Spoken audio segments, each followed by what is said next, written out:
नमस्कार, मत अभिमत पर आपका स्वागत है। मैं हूं राकेश कुमार। मित्रों, कल हमने एक वीडियो दिया था जिसका पार्ट 1 था नीलई कोठियों से प्राप्त जमीन बे मलकियत किसकी। इसको लेकर हंगामा मचा हुआ है। आप जानते हैं कि बिहार में सर्वे हो रहा है और इसी सर्वे के दौरान बेतिया राज के जमीन के सर्वे को लेकर भी बाजार गर्म है, चर्चाएं चल रही हैं। और उसका कारण यह है कि बेतिया राज के जमीन को जो मैक्सिमम मतलब 50% से ज़्यादा वैसा ज़मीन है जो अतिक्रमित है, उसको अतिक्रमण मुक्त कराने की बात की जा रही है और सारे ज़मीनों को बिहार सरकार लेगी, यह भी फाइनल है। और इसी को लेकर के पाठक ने बाज़ाब्ते कार्रवाइयाँ भी शुरू कर दी है। 5 सहायक बंदोबस्त पदाधिकारी की प्रतिनियुक्ति भी वहाँ की गई है बेतिया में। इसको लेकर कार्रवाई चल रही है। लेकिन मैंने कल भी इसकी चर्चा की थी कि देखिए, बेतिया राज के ज़मीन को पहचानने की ज़रूरत है। इसलिए कि एक तो ज़मीन है जो बेतिया राज की है और दूसरी ज़मीन वो है जो बेतिया राज के ज़मीन लेकर जो नीलही कोठियाँ थीं, अंग्रेज की कोठियाँ थी, वो काम करती थी और उन्होंने उस ज़मीन को बंदोबस्त किया था, किसी को दिया था, बेचा था, पट्टा किया था या जिस भी तरह से उन्होंने उस ज़मीन को हस्तांतरित किया था। तो ये 2 तरह की ज़मीनें हैं। लेकिन है क्या कि आम आदमी या जो लोग उस ज़मीन को रखे हैं उसमें भी 80% वैसे लोग हैं जो सीधे बेतिया राज की ज़मीन मानते हैं। तो मैंने कल बताया भी था कि कल 70 से ज़्यादा कोठियाँ चंपारण में थीं। चंपारण उस समय पूर्वी पश्चिमी चंपारण दोनों मिला हुआ था और अगर आप देखें तो उसमें बेतिया, मोतिहारी, लौरिया, तुर्कौलिया, हरसिद्धि, ढाका, सुगौली, चकिया, बड़ौरवा, लखनसेन, भैरवगंज, पिपरा कोठी, अरेराज, केसरिया, रक्सौल, कोटवा, पचपकड़ी, गोविंदगंज, सिकरहना, मधुबन, इन सारे जगहों पर नील ही कोठियाँ थीं जो नील की खेती कराती थी। और ये सारी जो कोठियाँ थीं, इन्होंने बेतिया राज से ही ज़मीन लिया था, चूँकि उस समय जो भी था वो बेतिया राज का था।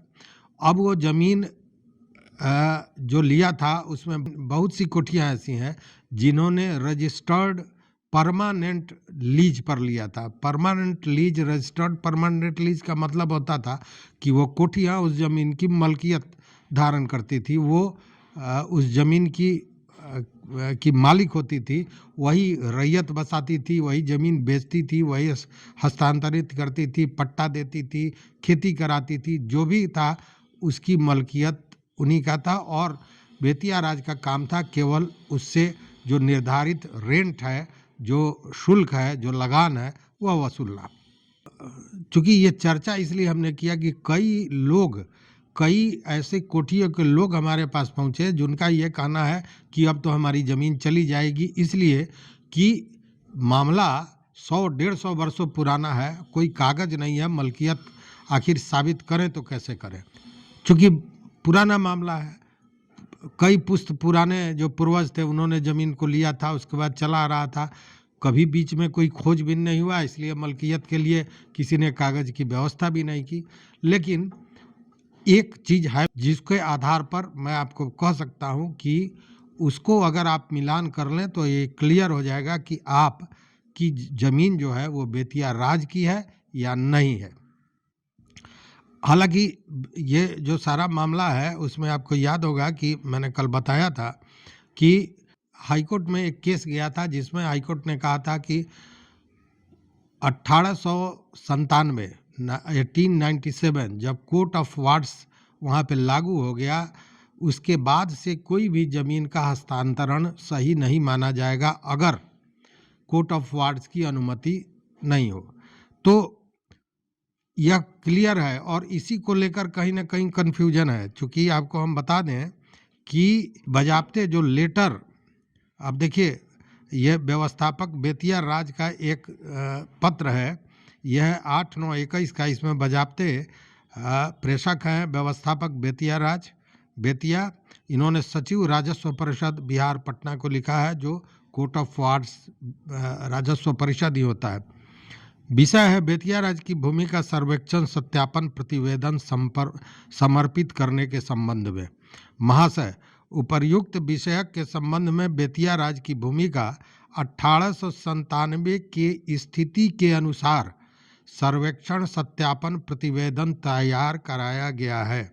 माननीय उच्च न्यायालय पटना ने CWJC नंबर 12413/2004 महारानी जानकी कुंवर मेडिकल कॉलेज निर्माण संघर्ष समिति बनाम बिहार सरकार एवं अन्य के आदेश पारित किया है कि after 1896 nobody except the court of wards has power to lease or sell in the special circumstances the property of Betia estate in view of the fact that the properties are under the court of wards।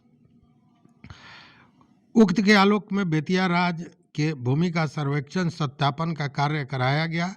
1897 के बाद जिलों के अभिलेखागार बेतिया राज्य के अभिलेखागार से उपलब्ध सर्वे खतियान, बेतिया राज्य कार्यालय में उपलब्ध बकास्त भूमि की सूची, अभिलेखागार में उपलब्ध विविध डीड्स यथा exchange deed, sale deed, surrender deed, नीलामी के कागजात आदि के आधार पर सर्वेक्षण सत्यापन का कार्य कराया गया है। साथ ही निर्देशानुसार संपूर्ण सर्वेक्षण सत्यापन का इन्वेंटरी भी चार्टर्ड अकाउंट द्वारा तैयार किया गया है। भूमि का वैल्यूएशन MVR के आधार पर तैयार किया गया है। इस सर्वेक्षण सत्यापन से संबंधित विस्तृत विवरणी सॉफ्ट PDF प्रति में संलग्न कर भेजा जाता है। अनुरोध है कि सर्वेक्षण सत्यापन सूचिका अनुमोदनापरांत सभी जिलों के समाहर्ता बंदोबस्ती पदाधिकारियों को उपलब्ध कराने हेतु अनुमति दी जाए। यह पत्र लिखा था और इस पर इसके बाद ये जो चार्टर अकाउंटेंट हैं इन्होंने अपना पूरा प्रतिवेदन दिया था। उसके हिसाब से बिहार में कुल 15,215 एकड़ जमीन, इसके अनुसार बिहार में 15,215 एकड़ जमीन बेतिया राज्य की है, जिसकी कीमत 7,106 करोड़ है और ये जो मूल्य निकाला गया है ये MVR के आधार पर निकाला गया है। उसी तरह उत्तर प्रदेश में 144 एकड़ जमीन है जिसकी कीमत 850 करोड़ रुपए है। ये टोटल ज़मीन जो होती है ये टोटल ज़मीन है 15,358 एकड़ और कुल कीमत है 7,957 करोड़ रुपए। अब इसमें यह भी बताया गया है कि जो बिहार के 6 जिले हैं, बिहार के 6 जिलों में किस जिले में कितनी ज़मीन है, तो उस हिसाब से सबसे ज़्यादा ज़मीन है वेस्ट चंपारण में, मतलब पश्चिमी चंपारण में। पश्चिमी चंपारण में 9,758 एकड़ ज़मीन है जिसकी कीमत 4,238 करोड़ होती है। पूर्वी चंपारण में 5,320 एकड़ ज़मीन है जिसकी कीमत 2,566 करोड़ है। सिवान में 7 एकड़ ज़मीन है। गोपालगंज में 35 एकड़ ज़मीन है। पटना में 5 एकड़ के लगभग ज़मीन है। सारण छपरा में 88 एकड़ ज़मीन है। कुल ज़मीन जो मैंने बताया 15,215 एकड़ ज़मीन है। अब उत्तर प्रदेश की बात अगर करें तो उत्तर प्रदेश में इलाहाबाद, बस्ती, फैज़ाबाद, गोरखपुर, कुशीनगर, महाराजगंज, मिर्ज़ापुर, वाराणसी, इन सारे जगहों पर ज़मीन है 4 एकड़, 6 एकड़। इसी तरह सबसे ज़्यादा गोरखपुर में 50 एकड़ ज़मीन है और कुशीनगर में 61 एकड़ ज़मीन है। बनारस में भी 10 एकड़ ज़मीन है। तो ये सारी चीज़ें हैं।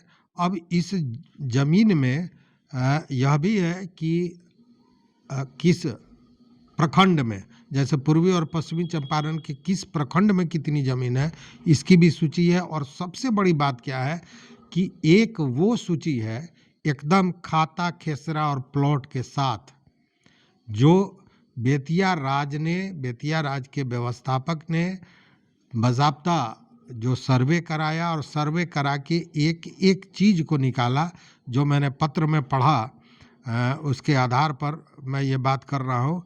जो पत्र में लिखा भी हुआ है कि उपलब्ध बकास्त भूमि की सूची, अभिलेखागार में उपलब्ध विविध deed, exchange deed, sale deed, surrender deed, नीलामी के कागजात, इन सारे चीज़ों को खंगालने के बाद जो सूची तैयार की गई है वो सूची उपलब्ध है। अब आपको करना यह है कि उस सूची से अपने ज़मीन का मिलान कर लेना है। जिन लोगों की ज़मीन कोठियों की है या बेतिया राज की है, उस ज़मीन से मिलान करने के बाद स्पष्ट हो जाएगा कि वो ज़मीन आपकी बेतिया राज की है कि नहीं है।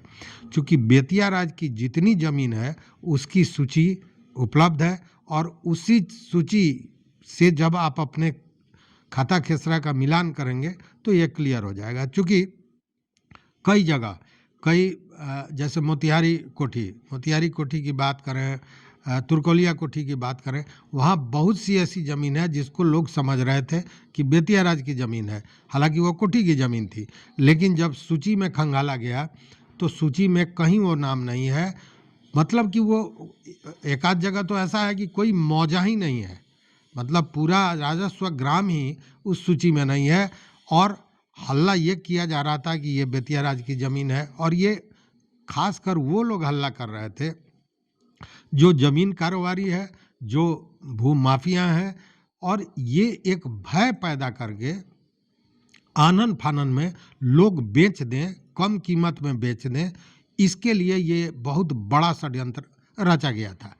और हमारे जो मुहिम है वो यही है कि आपको जानकारी हो जाए कि ये जो ज़मीन है वो बेतिया राज की नहीं है, वो आपकी ज़मीन है। और ख़ासकर जो कोठी के ज़मीन पर आज रैयत के रूप में है, उन लोगों के लिए मैं खासकर ये बात कर रहा हूँ, क्योंकि आप भी स्पष्ट हो जाएंगे कि ये ज़मीन बेतिया राज की सूची में है या नहीं है। अगर सूची में है तब आपके लिए ये लाजमी हो जाएगा कि अगर कानूनन ढंग से आपने 1897 के पूर्व वो ज़मीन लिया है तो वो ज़मीन आपकी होगी, बाद में लिया है तो किस आधार पर लिया है, क्या कोर्ट ऑफ आर्ट से आपने उसकी अनुमति ली थी, नहीं ली थी, इन सारों चीज़ों की ज़रूरत पड़ेगी। अन्यथा अगर सूची में नाम ही नहीं है तो फिर बेचैनी का कोई मामला नहीं बनता है। इसीलिए हमने कल कहा था कि यह एक बहुत बड़ा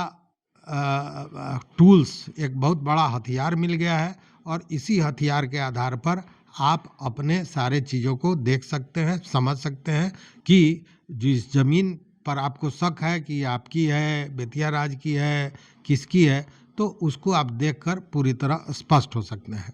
तो निश्चित रूप से जो खासकर कोठी के ज़मीन को रखे हुए हैं अपने पास, या कोठी के ज़मीन को जोत रहे हैं, आबाद कर रहे हैं, उसके रैयत हैं, उन लोगों के लिए आवश्यक है कि वो ज़मीन को देख लें। दूसरी बात कि उसको देखने के बाद बहुत सी चीज़ें आ जाएंगी। बहुत लोग ऐसे होंगे जिन्होंने ज़मीन तो खरीद लिया, इसलिए कि बेतिया राज की भी बहुत सी ऐसी ज़मीन है जिसका खरीद बिक्री लगातार चल रहा था।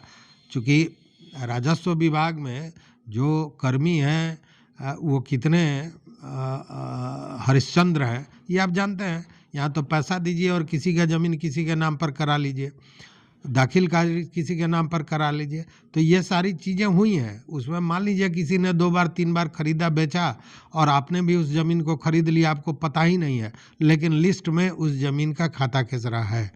तो ये सारे लोगों के लिए मुझे लगता है कि ये ज़रूरी है कि उसको देख लें, उससे मिलान कर लें और निश्चिंत हो जाएं कि ज़मीन उनकी है या नहीं है।